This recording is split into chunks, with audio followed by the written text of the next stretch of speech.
to Study Minds with SS. If you are new to my channel, then please do like, subscribe and share it with your friends. Okay?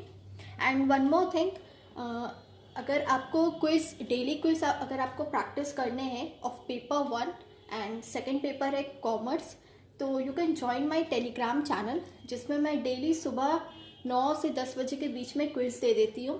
Approx 10 to 15 questions रहते हैं, ठीक है, और आपको 12 घंटे मिलते हैं. आप 12 आवर्स के बीच में आप वो क्विज अटेंड कर सकते हो और रिजल्ट आपको 10 PM में मैं लीडर बोर्ड शो कर देती हूँ अपने टेलीग्राम चैनल पे. So those who are preparing for UGC net paper 2 commerce, this is beneficial for you all guys. So if you want to join it, then join my telegram channel, that is Study Minds with SS, और description box में I'll provide the link of my telegram channel. So make sure कि आप join हो जाओ and daily quiz attend करो, so to make your learning more enhanceable. Okay? So आज हम लोग start करते हैं hypothesis. Okay, hypothesis क्या होता है, बहुत इम्पॉर्टेंट है रिसर्च पॉइंट ऑफ व्यू से, एज वेल आप अगर आप फर्दर भी आप रिसर्च करोगे सो उसमें भी ये नीड आपको होगा. आपको हाइपोथेसिस पता होनी चाहिए कि हाइपोथेसिस क्या है, उसको कैसे टेस्ट करते हैं, what are the criteria for testing. So all these things you must be knowing before you start your research work. Okay, so start करते हैं. हाइपोथेसिस, देखो हाइपोथेसिस क्या होता है ना, एक तरह का अजम्पशन होता है. यू कैन से अजम्पशन कह सकते हो, एक तरह का हम अनुमान लगाते हैं. ओके, अजम्पशन को हिंदी में कहते हैं अनुमान लगाना, एक गेस हम बनाते हैं. पढ़ते हैं क्या लिखा है. Hypothesis is the presumptive statement of a proposition और a reasonable guess based upon the available evidences which the researcher seeks to prove through his or her study. देखो हाइपोथेसिस क्या होता है, एक तरह का प्रिजम्प्टिव स्टेटमेंट है. प्रिजम्प्टिव स्टेटमेंट मतलब हम पहले से ही अज्यूम कर लेते हैं. देखो प्रिजम्प्टिव आपका 2 वर्ड से बना, एक प्री और सम्प्टिव. दैट इज प्री मतलब पहले, और सम्प्टिव मीन्स आप अज्यूम कर लेते हो. ओके, आप पहले से ही अनुमान लगा लेते हो कि इस चीज़ का हो सकता है ये कारण हो, या इस चीज़ का ये रिजल्ट हो. आप पहले से अनुमान लगा लेते हो, तो उसी को कहते हैं हम presumptive statement of a preposition और अ रीजनेबल गेस. या आप कह सकते हो कि इट्स जस्ट अ गेस, हम बस गेस कर रहे हैं. हो सकता है मेरा ये गेस आगे जाके सही हो, और हो सकता है मेरा ये गेस आगे जाके गलत हो. So we are just guessing about a certain event और a certain variable. Okay, based upon the available evidences, जो भी आपके पास एविडेंसेस है, जो भी आपके पास प्रूफ्स है, डॉक्यूमेंट्स है, जो भी आपके पास अवेलेबल उस टाइम पे, आप उसके बेसिस पे आप अज्यूम करते हो. Which the researcher seeks to prove through his or her study, जिसको रिसर्चर आगे जाके प्रूव करता है कि हाँ हमने ये अजम्पशन बनाया है, ये हाइपोथेसिस बनाया है, तो मेरा ये हाइपोथेसिस सही साबित हुआ है या गलत साबित हुआ है. इसी चीज़ को वो स्टडी करके प्रूव करता है. ओके, फॉर एग्ज़ाम्पल आप जैसे एक एग्ज़ाम्पल आप ले लो. जैसे फॉर एग्ज़ाम्पल एक ए नाम का एक पर्सन है, ठीक है, उसको चोट लग गई है, उसका फिंगर कट हो गया है. ओके, उसका फिंगर कट हो गया. सो इसने क्या अनुमान लगाया, इसने ये अनुमान लगाया कि उंगली कटी है तो हो सकता है हम बैंडेड लगाएं तो मेरा वुंड जो है जल्दी हील हो जाए. ठीक है, बैंडेड लगाने पे वुंड हील हो जाए. वुंड मीन्स चोट और हील मीन्स ठीक हो जाए. ओके, इसने ये अनुमान लगाया है. अब इसने ये अजम्पशन एक क्रिएट किया है, एक तरह का गेस वर्क इसने क्रिएट किया है. अब हो सकता है इसका ये गेस वर्क आगे जाके सही भी साबित हो जाए, और हो सकता है ये गलत भी साबित हो जाए. तो इसको कैसे प्रूव करेंगे हम, टेस्ट करके प्रूव करेंगे. तो सिंपली इसने टेस्ट किया, इसको चोट लगी, इसने बैंडेड लगाया, और इसने फिर धीरे धीरे कुछ टाइम बाद इसने रिजल्ट ये निकला कि हाँ बैंडेड लगाने से सच में वुंड जल्दी ठीक हो जाता है. ठीक है, जल्दी हील हो जाता है. सो ये इसका जो अजम्पशन जो इसने क्रिएट किया, ये अजम्पशन क्या होता है मेरा, hypothesis. Okay, the assumption which I have created for some event or for something variable या किसी भी तरह का आप डेटा हो या कुछ भी आप जो अजम्पशन आप बनाते हो, अगर वो अजम्पशन आप बाद में टेस्ट करते हो वो सही हो जाता है, तो आप ये प्रूव करते हो कि हाँ मैंने जो हाइपोथेसिस बनाई थी वो सही बनाई थी, वो मेरा सच साबित हो गया है। और हो सकता है ये गलत भी साबित हो जाए, तो इसी चीज़ को हम टेस्ट करते हैं अपनी स्टडी में प्रूफ देने के लिए।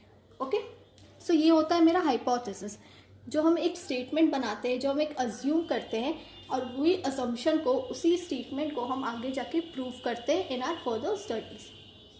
तो this is all about your hypothesis कि हाइपोथेसिस होता क्या है। ओके, कि बस जस्ट हम एक गेस वर्क करते हैं। लाइक आप एक और एग्जांपल ले सकते हो। फॉर एग्जांपल किसी एक पर्सन को बहुत फीवर है, बहुत सर्दी है, खांसी है, बहुत फीवर लगा हुआ उसको कई दिनों से, वॉमिटिंग भी हो रही है, तो उसने क्या अज्यूम किया ना कि हो सकता है वेदर चेंज हो रहा हो, इस वजह से मेरी तबीयत खराब हो गई हो। बट जब उसने टेस्ट कराया, उस चीज़ को उसने टेस्ट किया, तो पता चला कि नहीं, ये वेदर के चेंज होने से नहीं है, ये अब कोविड पॉजिटिव हो, इस वजह से आपको ये सारी चीज़ें हो रही है। तो उसका ये अजम्पशन क्या उस टाइम पे गलत साबित हो गया। सो वो क्या, वो जो क्रिएट उसने किया, जो उसने अजम्पशन बनाया, उसको हम क्या बोलते हैं, hypothesis. Okay, so hope so आपको हाइपोथेसिस का बेसिक मीनिंग या बेसिक डेफिनेशन आप कह सकते हो, ये आपको क्लियर हो गया होगा कि हाइपोथेसिस क्या है। ओके, अब इसके कैरेक्टरिस्टिक्स देखते हैं, that is also known as features, और इसको हिंदी में कहते हैं हम विशेषताएं। ओके, पहला क्या, it is a tentative proposition.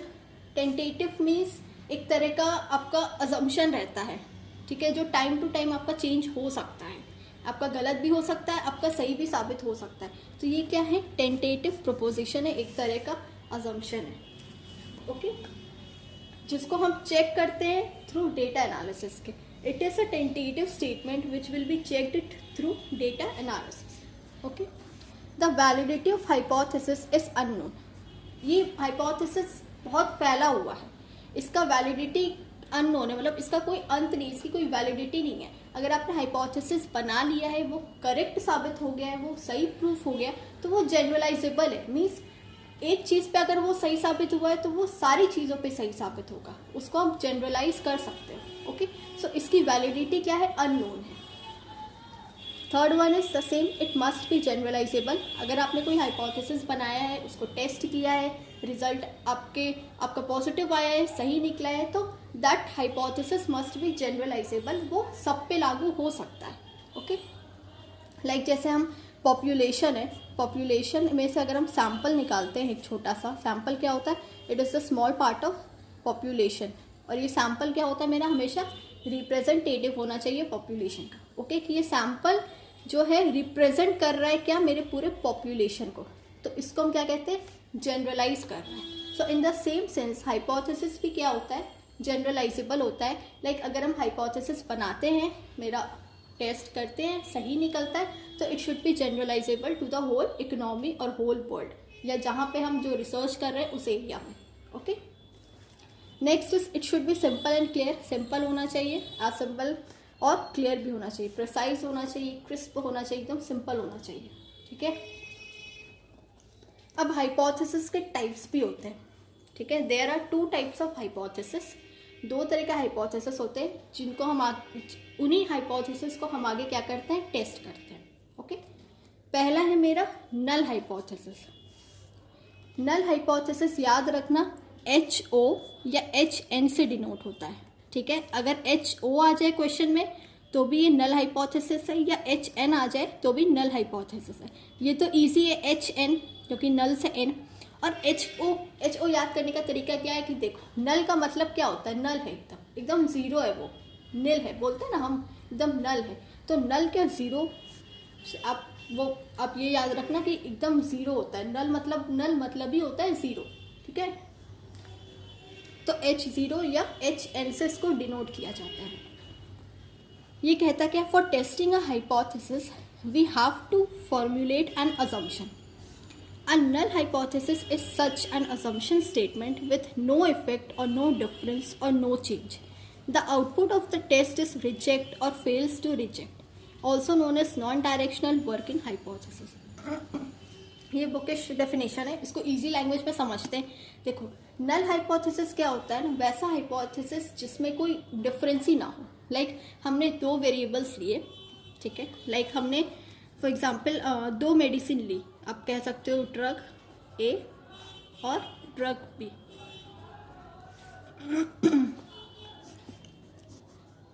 दो मेडिसिन ली, drug A and drug B. इन दोनों को हमने टेस्ट किया, ठीक है. दोनों को हमने टेस्ट किया और मेरा क्या रिजल्ट निकला कि ड्रग ए जो है ड्रग बी के बराबर है. मतलब इसमें कोई तरह का डिफरेंस नहीं है. जो एलिमेंट्स ड्रग ए में डले हैं वो सेम एलिमेंट्स मेरे ड्रग बी में भी डले हैं. मतलब किसी तरह का कोई डिफरेंस नहीं है दोनों में, दोनों सेम है. आप ड्रग ए लो या ड्रग बी लो, दोनों सेम है. ओके, तो ये क्या हो गया मेरा नल हाइपोथेसिस, जिसमें कोई डिफरेंस नहीं है, जिसमें कोई डिफरेंस नहीं है. ठीक है, that is your null hypothesis. ये दोनों आपका बराबर है, दोनों सेम है. ओके, सो ये क्या होता है ना मेरा नल हाइपोथेसिस.